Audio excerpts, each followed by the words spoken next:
age, I don't know, 18 to like 25, I was like that. My entire Instagram feed was, shirtless pictures, pictures in my underwear, flexing all the time. And there was an audience that loved that. And I think that probably around 26 was when my cockiness turned to confidence.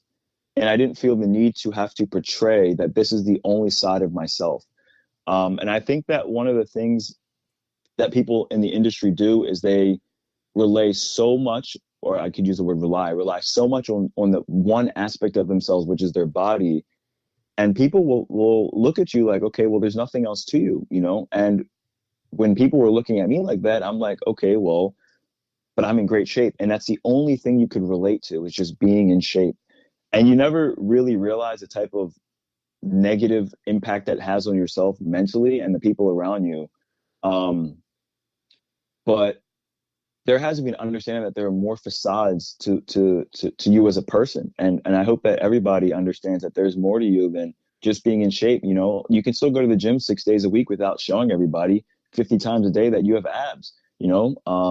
I think that it got to me to a certain point where I'm like, man, like I'm tired of looking at myself in underwear. I'm tired of looking at my entire Instagram page as my abs. Like there's nothing else to me now. I'm just a body, I'm just a meat bag. And, I think that one of the things that I picked up on too was when I realized that I wanted more sincere relationships with people. And I didn't really grasp that completely at that time, but I realized, okay, well, for example, unfortunately, one of the things that people view you as is the first impression. And if your first impression is just you in underwear and flexing your abs all the time, people are just going to look at you as, okay, well, you're fickle and there's not a lot to you. But what Garrett does when he goes home? Garrett would spend time reading books and researching and going to the beach and nature trails and, traveling, doing all these things. But nobody knew that. So I was like, okay, well, why don't I start sharing some of these other more personable sides of myself?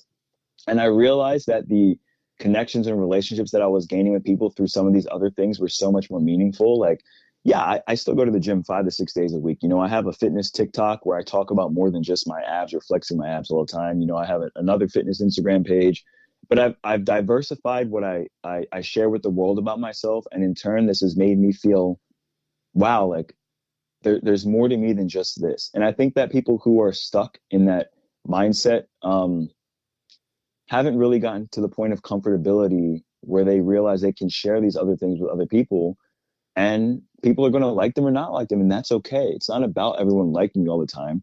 Be true to who you are. I'm a big believer in that now.